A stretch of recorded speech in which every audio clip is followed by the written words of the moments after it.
আসসালামু আলাইকুম। আজকে আমরা নন মেজর কেমিস্ট্রি 1 এর পদার্থের সাধারণ বৈশিষ্ট্যাবলী সম্পর্কে আলোচনা করার চেষ্টা করব। এই যে আমাদের পদার্থের সাধারণ অবস্থা বা বৈশিষ্ট্য জানার আগে আমাদের জানা দরকার যে পদার্থ বলতে আমরা কি বুঝি। পদার্থ বলতে সেই সমস্ত উপাদানকে বোঝায় যার ভর আছে, জড়তা আছে এবং বল প্রয়োগে বাধা সৃষ্টি করে।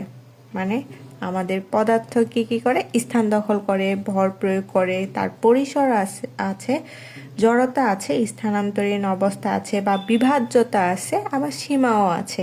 এই যে এগুলোই হচ্ছে পদার্থের বৈশিষ্ট্য। আমরা পদার্থের সংজ্ঞা থেকে পদার্থের বৈশিষ্ট্যগুলো অতি সহজে জানতে পারি যে আমাদের পদার্থের স্থান দখল করতে পারে। তাহলে চলো যে পদার্থের কি বৈশিষ্ট্যাবলী বা গুণাবলী আমরা দেখতে পারি। পদার্থের বৈশিষ্ট্য হলো পদার্থের সাধারণ ধর্ম, যা দ্বারা পদার্থকে অনুধাবন করা যায়। আমাদের পদার্থের যেসব বৈশিষ্ট্য রয়েছে সেগুলো প্রয়োগ করে আমরা বুঝতে পারি যে এইটা একটা পদার্থ। নিম্নে পদার্থের কিছু বৈশিষ্ট্য দেওয়া হলো, যেগুলোর মাধ্যমে আমরা সহজেই বুঝবো যে এগুলো পদার্থ হতে পারে। তাহলে চলো প্রথমে যে বৈশিষ্ট্যটা রয়েছে সেটা হচ্ছে স্থান দখল করা। পদার্থ বা যে কোনো পদার্থে কিছু স্থান দখল করতে পারে, সেটা যে কোনো পদার্থেই হোক না কেন পদার্থ কিছুটা স্থান দখল করবে, এইটাই স্বাভাবিক। তারপরে আসি পদার্থের ভর। কোনো একটা বস্তুর ভিতর পদার্থকে যদি আমরা পরিমাণ করতে দেই বা পদার্থের পরিমাণকে তার ভর বলা হয়। এখন ভর হলো বস্তুর মৌলিক বৈশিষ্ট্য, যার কারণে মহাকর্ষ বলের উদ্ভব হয়। আমাদের পদার্থ যে কোনো পদার্থই বলি না কেন তার ভর থাকবেই। তারপরে আসি পরিসর। পরিসর বলতে আমরা সাধারণভাবে কি বুঝি, ব্যাপ্তি বা সীমা। তাহলে চলো যে পদার্থ, কোনো একটা পদার্থ, সেটা যে কোনো পদার্থ হতে পারে, তার পদার্থের দৈর্ঘ্য থাকতে পারে, প্রস্থ থাকতে পারে এবং উচ্চতা থাকতে পারে। এগুলোকেই পদার্থের আমাদের পরিসর বা আকৃতি বলা হয়। তাহলে আমাদের পদার্থের পরিসর রয়েছে, কারণ তাদের দৈর্ঘ্য, প্রস্থ, উচ্চতা ইত্যাদি থাকতে পারে, এই জন্য পদার্থের পরিসর রয়েছে। এটাও পদার্থের একটা বৈশিষ্ট্য। তারপরে পদার্থের জড়তা। জড়তা বলতে আমরা কি বুঝি, পদার্থ যে অবস্থায় আছে সেই অবস্থায় থাকতে চাওয়ার যে প্রবণতা, তাকে আমরা জড়তা বলি। আমরা আগে পদার্থ বিজ্ঞানে 9-10-এ পড়েছিলাম যে পদার্থের স্থির অবস্থা বা গতিশীল অবস্থা থাকে।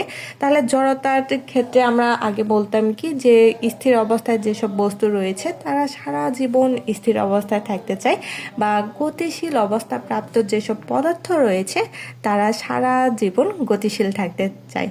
তাহলে এইটাই হচ্ছে পদার্থের জড়তা। জড়তা বলতে কি বুঝি, পদার্থ তার নিজস্ব একটা অবস্থা বজায় রাখতে চায়, অর্থাৎ গতিশীল বস্তু গতিশীল থাকতে চায় এবং স্থিতিশীল যে বস্তুগুলো রয়েছে তারা স্থিতিশীল থাকতে চায়। অর্থাৎ জড়তা হলো নিজের অবস্থানকে বজায় রাখার একটা চেষ্টা। আমি যে অবস্থানে আছি সে অবস্থায় আমি সারা জীবন কাটিয়ে দিব, এটাই হচ্ছে পদার্থের জড়তা। এখন আসি স্থানান্তরশীল। স্থানান্তরশীল বলতে আমরা কি বুঝি বলতো, যে এক স্থান থেকে অন্য স্থানে যেতে চাওয়া। তাহলে পদার্থ এক স্থান থেকে অন্য স্থানে যেতে চাই। পদার্থে যখন আমরা বল প্রয়োগ করি বা পদার্থ, যে কোনো পদার্থকে যখন আমরা চাপ প্রয়োগ করব, সে পদার্থ কি করে, স্থান দখল করে, তাই না? বা স্থান পরিবর্তন করে থাকে, এক স্থান থেকে অন্য স্থানে চলে যায়। ধরে নাও যে আমি কোনো একটা পদার্থ, সেটাকে চাপ প্রয়োগ করলাম বা বল প্রয়োগ করলাম, তাহলে পদার্থ আগে যে অবস্থানে ছিল সেই অবস্থানে কিন্তু থাকবে না, সে কি করবে, তার অবস্থান চেঞ্জ করবে। এটাই হচ্ছে পদার্থ স্থানান্তরশীল। তারপরে পদার্থের যেসব বৈশিষ্ট্য রয়েছে সেটা হচ্ছে বিভাজ্যতা। বিভাজ্যতা বলতে আমরা কি বুঝি বলতো, ভাগ হওয়া বা বিভক্ত হওয়া। তাহলে পদার্থকে আমরা ক্রমান্বয়ে ক্ষুদ্র হতে ক্ষুদ্রতর অংশে বিভক্ত করতে পারি।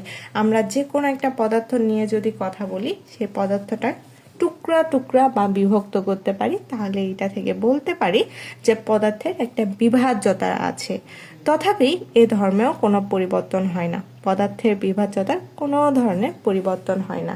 তারপরে আসি পদার্থের সীমা। প্রতিটি পদার্থের একটা নির্দিষ্ট সীমা বিদ্যমান। ধরে নাও যে আমার 5 ইঞ্চি পরিমাণ সীমা আছে বা 6 ইঞ্চি পর্যন্ত সীমা আছে, এই সীমার মধ্যে কিন্তু পদার্থটা থেকে যায়। এর বেশি সীমা বা এর কম সীমা পর্যন্ত পদার্থ থাকে না। তাহলে যে কোনো একটা পদার্থের নির্দিষ্ট সীমা বিদ্যমান থাকে, যে সীমার মধ্যে পদার্থের বস্তুর একটি নির্দিষ্ট আয়তন বিদ্যমান, ওই সীমার মধ্যেই। ধরে নাও যে যার 5 ইঞ্চি সীমা আছে বা 5 সেন্টিমিটার সীমা আছে সে 1 থেকে 5 সেন্টিমিটার পর্যন্তই স্থান দখল করবে। তাহলে এটাই হচ্ছে পদার্থের একটা নির্দিষ্ট সীমা যার মধ্যে পদার্থটা আবদ্ধ থাকে।